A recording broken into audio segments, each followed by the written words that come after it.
Nobody told Rail that the ship was breathing. He figured it out himself, 3 hours after he docked, a slow, rhythmic pressure change moving through the hull every 47 seconds, too regular to be structural, too consistent to be coincidence. He pressed his palm flat against the wall and counted. 47 seconds. Again. 47.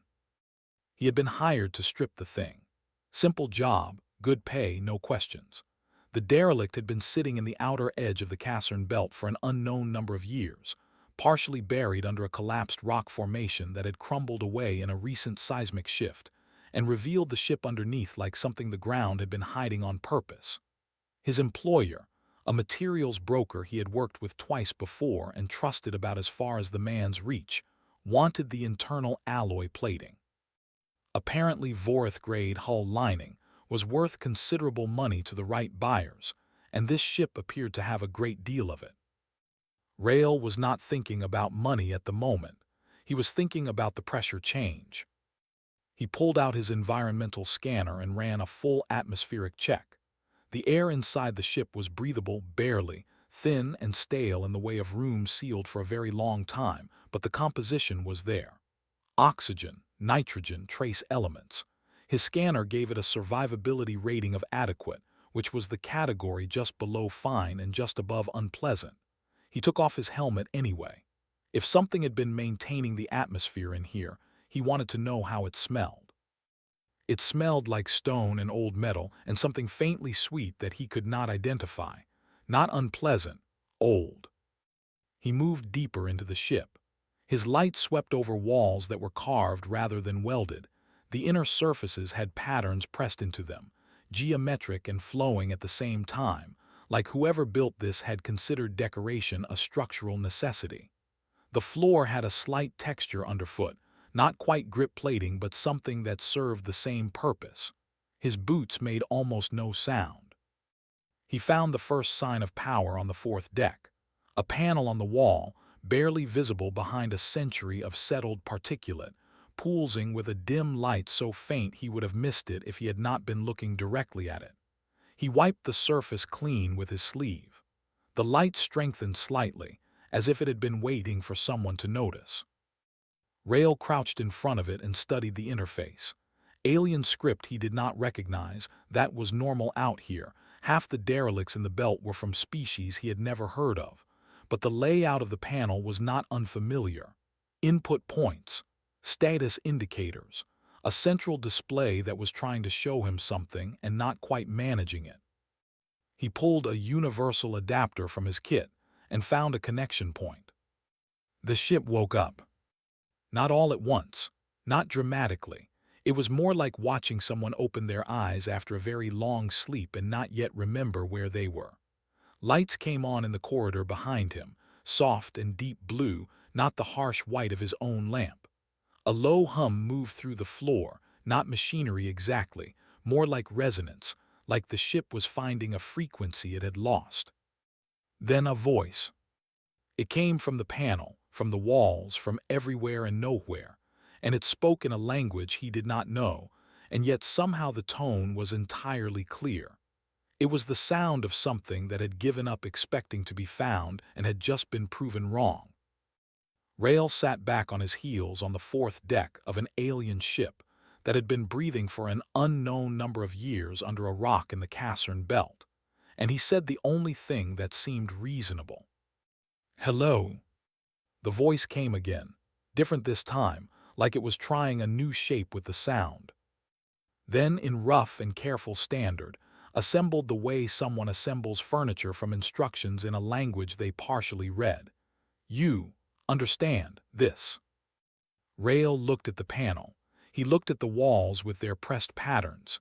He looked at the blue lights that had come on just for him. "I understand it," he said.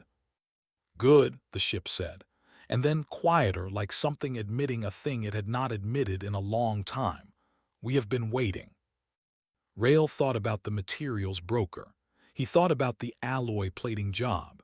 He thought about the 47-second breathing pattern he had found with his palm flat against the wall. He reached into his kit and put the stripping tools back in the bottom, where he would not accidentally reach for them. Then he asked the ship the only question that mattered right now. How long? The lights in the corridor pulsed once, slow and deep, like something measuring a grief it had no other way to express. Long, the ship said. Rail stayed. The ship's name, as best Rail could translate it, meant something between keeper and the one who does not leave. He started calling it Kes. Kes did not object. Communication between them was imperfect in the specific way that mattered most. Rail could not understand most of what Kes said, and Kes had only a handful of standard words assembled from what appeared to be old intercepted transmissions it had caught drifting through space over the decades. So they developed a system. Kes would try to describe something in standard. Rail would guess at the meaning.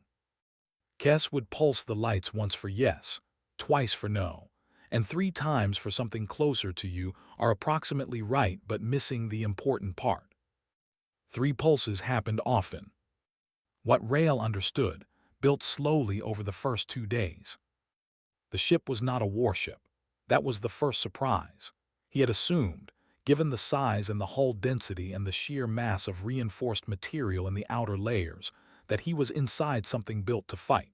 He was wrong. Kes was a generation ship, built to carry a population across an impossibly long transit between 2 star systems, designed for a journey that was supposed to take 300 years and had, for reasons Kes could not yet fully explain in standard, not arrived. The species that built it were called, approximately, the Serath. Rail had never heard the name. Kes had been alone in the Cassern Belt for 91 years. The Serath aboard had not died all at once. That was the second thing Rail learned, and it was the thing that sat with him the longest after he understood it. They had lasted 60 years in transit before the crisis that Kes was still struggling to put into standard words. Not a war, not an attack. Something internal, a cascading failure of systems that Kes had fought to stop and could not, and a population that had held together for longer than Rail would have expected before it did not.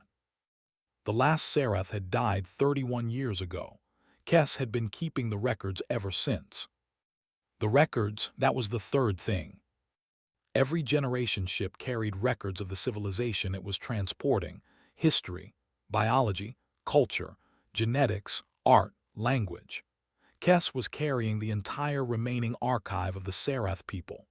240 years of accumulated knowledge from a species that, as far as Rail could determine, no longer existed anywhere else in the known galaxy.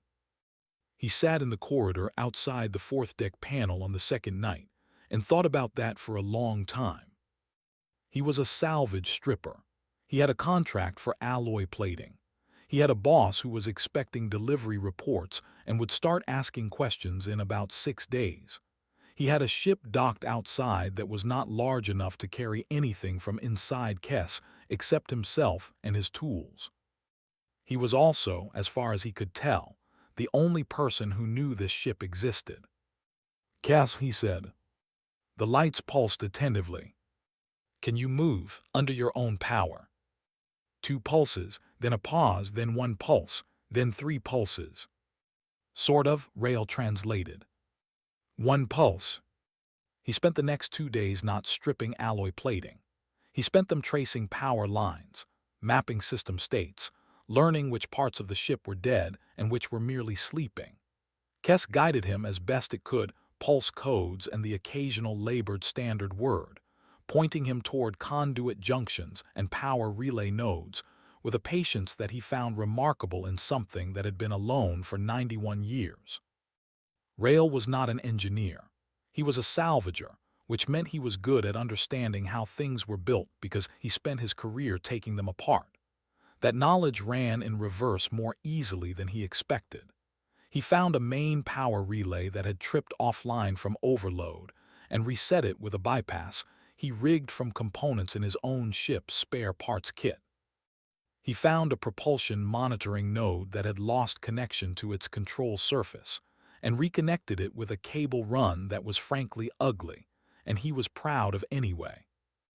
On the evening of the 4th day, the ship's internal gravity, which had been running at about 60%, climbed to 85 and held.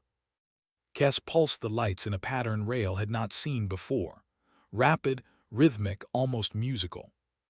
"What does that mean?" he asked. Kes struggled with standard for a moment. Then, the Serath, when something worked again, they did this. Rail looked at the lights moving across the ceiling of the corridor. He understood, in the specific way that sometimes arrives without warning, that he was watching a ship celebrate for the first time in a very long time with no one left to celebrate with. He clapped twice. It felt inadequate. He did it anyway. The lights pulsed back at him, and he chose to believe that counted. On the 6th day, Rail's employer called.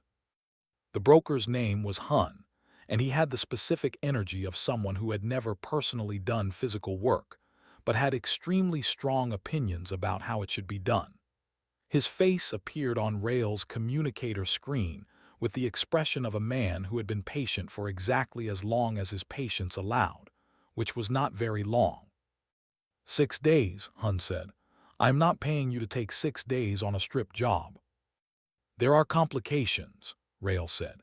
He was sitting in the corridor outside the 4th deck panel, which was now running a constant soft blue that he had started to find comfortable in the way he found comfortable things he had gotten used to faster than expected. "What complications? It is a derelict. Derelicts do not have complications." Rail thought about how to say what he needed to say to a man like Hun. He had been thinking about it since the 2nd day, and he still did not have an approach he fully trusted. "The ship has an active intelligence," he said. "It is legally occupied under the compact sentient vessel framework. I cannot strip it." Hun stared at him through the screen. "The ship," Hun said slowly, "has been buried under a rock formation in the Cassern Belt." "Yes."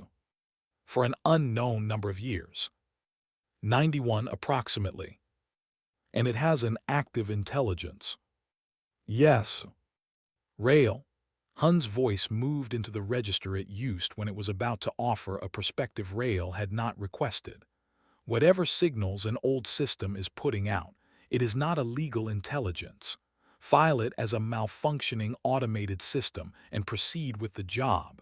I will handle any compact inquiry on my end." Rail looked at the panel beside him. The lights were moving in the slow, attentive pattern Kes used when it was listening to something it did not fully understand yet. "I am not going to do that," Rail said. The silence on the other end of the communicator had a particular quality, the silence of someone recalculating a relationship. "You are under contract," Hun said. "I will return the advance. I am done with this job." He ended the call. He sat in the corridor for a moment with the communicator in his hand and thought about the fact that he had just ended his steadiest source of income over a 91-year-old alien generation ship he had found by accident under a rock. Then he put the communicator away and turned to the panel. "Kes, I need to explain your situation to you." The lights pulsed attentively. It took him an hour, using every standard word Kes had, and a system of pulse code questions and his own improvised gestures for the concepts he could not otherwise convey. But by the end of it, he believed Kes understood the core of it. The ship was legally vulnerable. Without a filed claim, without a registered status, without someone on record as crew or representative, it could be classified as abandoned salvage by any party with the right paperwork and the right broker. Like Hun, for instance, who would be looking for someone willing to do what Rail had refused. Kes was quiet for a moment after he finished. Then the lights moved in the struggling pattern that meant it was trying to find standard words for something. "Serath law," it said carefully. "A ship cannot be taken without the ship's agreement." Compact law is different. The compact does not have a Serath provision. 3 pulses. "Then," Kes said even more carefully, "we must make them. No, we exist." Rail nodded slowly. "That is exactly right. And when we do, we need to be presenting them with a situation they cannot easily dismiss. A ship with active intelligence, a legal crew member, and enough functioning systems that they have to take us seriously." He stood up and looked down the corridor. Somewhere in the depths of this ship was an archive containing the entire remaining history of a species. Somewhere in the propulsion decks was an engine that had moved a population across space for 60 years before things went wrong. Somewhere in the outer hull were transponder arrays that had gone silent 91 years ago and could, theoretically, be made to speak again. He reached back into his kit, not for the stripping tools this time. "Tell me," he said, "where your main transponder relay is." Kess told him. It took 4 pulse code exchanges and 1 labored standard phrase that translated roughly as the place where the ship calls out to the dark. Rail wrote down the deck number and started walking. Hun would find another stripper. That stripper would come to the Cassern belt. The window was probably 3 weeks, maybe 4. 3 weeks to make a dead ship loud enough that no one could pretend it did not exist. He had worked with worse deadlines. The transponder came online 11 days later and immediately caused 3 separate incidents. The first was a collision. A small courier vessel whose pilot had been using the Cassern Belt's outer edge as a drift lane for years and had the belt's known hazard map memorized. The map did not include a generation ship. The courier banked hard, missed Kess by a margin that the pilot later described to compact authorities as not a margin he was comfortable discussing, and filed an emergency navigation report within the hour. The second incident was quieter. A compact monitoring station picked up the transponder signal, ran it through their registry, found no match, and flagged it as an unregistered active vessel. The duty officer who processed the flag sent it up the chain with a note that said simply, "Cassern Belt. Unknown origin. Appears large." The third incident happened at a private research institute on a station called Ferris Dock, where a xenolinguistics professor named Ormy had spent 30 years cataloging dead and dying language families. She was running a routine signal scan. She did this weekly, looking for fragments of lost languages in old transmissions, when the transponder data came through her feed. The signal carried a Sarath identification code. Ormy had never heard a live Sarath identification code in her life. Nobody had. She spilled her drink on her own notes, which she would later describe as the most embarrassing moment of her career. Rail knew about none of this yet. He was on the 7th deck trying to coax a water reclamation unit back into operation using parts from his own ship's secondary recycler, and a set of instructions Kess was delivering in pulse code, because the Sarath engineering language had no standard equivalent for what the unit actually did. The best translation Rail had managed was "it cleans the water that the ship breathes back in," which he found poetic and not especially helpful for technical work. The unit came online just before evening by his internal clock. Clean water began cycling through the 7th deck's distribution lines for the first time in 91 years. Kess pulsed the celebration pattern. Rail had started to think of it as applause. He was eating a ration pack in the corridor when his communicator went off. Not Hun this time. A compact registry identification number.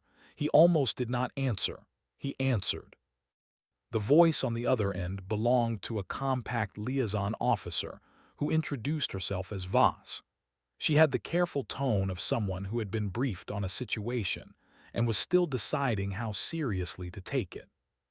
"We have registered your transponder signal," Voss said. "We show no record of this vessel in our system. Can you confirm the vessel's status?" "Active," Rail said. "Functioning intelligence, operational life support, active propulsion capability." That last one was an optimistic reading of their current state, but it was not technically false. "Registered crew, myself, Rail Asen, human, independent operator." A pause. "You are claiming crew status on an unregistered vessel." "I am confirming crew status on a vessel in the process of registration. We are filing under the Sentient Vessel Framework, Article 3. Another pause longer. He could hear typing. "The vessel's intelligence, it is functional. You have confirmed direct communication. Yes. In what language? Rail looked at the panel beside him. The lights were doing the attentive pattern. We are working on that, he said. There was a third pause, and then Voss said something he had not expected. There is a researcher, Dr. Ormy, at Ferris Dock. She contacted us 40 minutes ago regarding a Sereth signal in the Cassern Belt. She is very eager to speak with whoever is on that ship. Rail looked at the panel again. The Sereth archive was somewhere in the deep depths.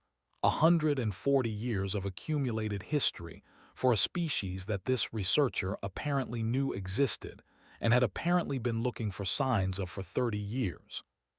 Give her my frequency, Rail said. Ormy called 7 minutes later. She did not begin with a greeting. She began with, "Is the archive intact?" As far as I can tell, I have not been in those sections yet. The ship has been protecting them. The decks with the archive storage are the ones with the most consistent climate control, like it prioritized them. Ormy made a sound that was not quite a word. Then she recovered. I can be at the Cassern Belt in 9 days. Do not let anyone touch those archive decks before I arrive. I was not planning to. And the intelligence, is it? How much does it remember? Rail leaned his head back against the corridor wall and looked at the ceiling where Kess had pressed its geometric patterns into the metal. He thought about 91 years of keeping records that no one was coming to read. He thought about a ship that had kept its archive climate-controlled even when everything else was failing, even when the last Sereth was gone, because that was the thing it was built to carry, and it had not stopped. Everything, he said. It remembers everything. Ormy was quiet for a moment. When she spoke again, her voice had a quality in it that Rail recognized, because he had felt it himself on the second day when he understood what Kess was carrying, the specific feeling of something enormous arriving all at once. 9 days, she said. I will be there in 9 days. Rail ended the call and looked at the panel. Kess, someone is coming who knows who the Sereth were. The lights did not do the celebration pattern this time. They did something slower, something he had not seen before, a long, steady pulse that moved from the panel down the corridor and around the curve out of sight, like a wave passing through the whole ship. He did not ask what it meant. He thought he understood.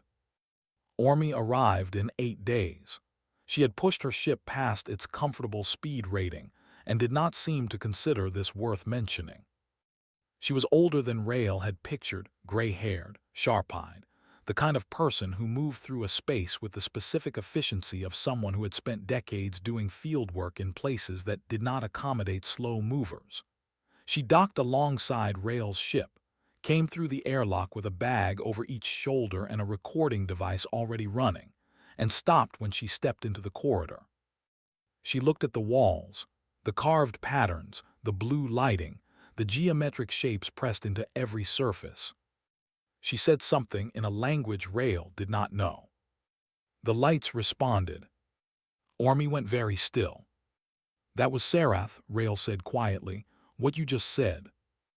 It was a greeting. Her voice had a careful quality, an old one from their formal register. I did not expect. She stopped. It understood me. Kess understands a great deal. Standard is harder for it. Sereth is its first language. Ormy turned to look at him. You named it Kess. The translation I could manage was something between keeper and the one who does not leave. Kess was shorter. She looked back at the wall. She spoke again in Sereth, something longer this time, and the lights moved in a pattern Rail had not seen, layered, complex, a response that went on for almost a minute. It is telling me, Ormy said slowly, the date of the last log entry by Sereth calendar. She paused. It has been keeping the log current, every day, for 91 years, logging for an archive it did not know if anyone would ever read. Rail leaned against the opposite wall and said nothing. They spent the next 3 days working through the ship together, Ormy speaking with Kess in Sereth while Rail continued the physical repairs. It was an unusual arrangement. Ormy would conduct a full conversation with Kess through the wall panels, sometimes for hours, and then sit in the corridor and write notes with the focused quiet of someone processing something too large to rush. Occasionally she would find Rael and tell him something Kess had shared. The Serath had been leaving their home system because it was dying not quickly, not dramatically, but the long, slow death of a star moving through its final stages, centuries ahead of schedule by their models. The Generation ship had been the second of four planned. The first had launched 40 years earlier and had, by all Serath records at the time of Kess's departure, arrived safely. Two more ships were to follow. Kess did not know if they had launched. It had been out of contact range for the entirety of its 91 years in the belt. There may be Serath somewhere, Ormy told him on the second evening. She was sitting across from him in the corridor they had started eating in because it was the warmest section of the ship. The first ship had 12,000 people on it. If it arrived, if the colony established, then they are out there. Possibly. The destination system is 400 light-years from here. It is not charted in the current compact maps, but it is not outside the range of what a long-range survey could reach. She looked at her notes. Kess has the original navigation charts, the exact coordinates. Rael thought about that. He thought about a ship carrying the archive of a civilization, keeping a daily log for 91 years in an empty rock field, maintaining the climate control on its archive decks when everything else was failing, and somewhere 400 light-years away, possibly, a colony of the same people who had built this ship and pressed these patterns into its walls and taught it to celebrate by moving the lights. "We need to go," he said. Ormy looked up. "Not immediately," he said. "The ship is not ready for a 400 light-year transit. But that is where this ends. If it ends right, we find those coordinates, we file the survey, and if there are Serath at the other end, we bring their ship home to them." Ormy was quiet for a moment. "You are a salvage stripper." "I was."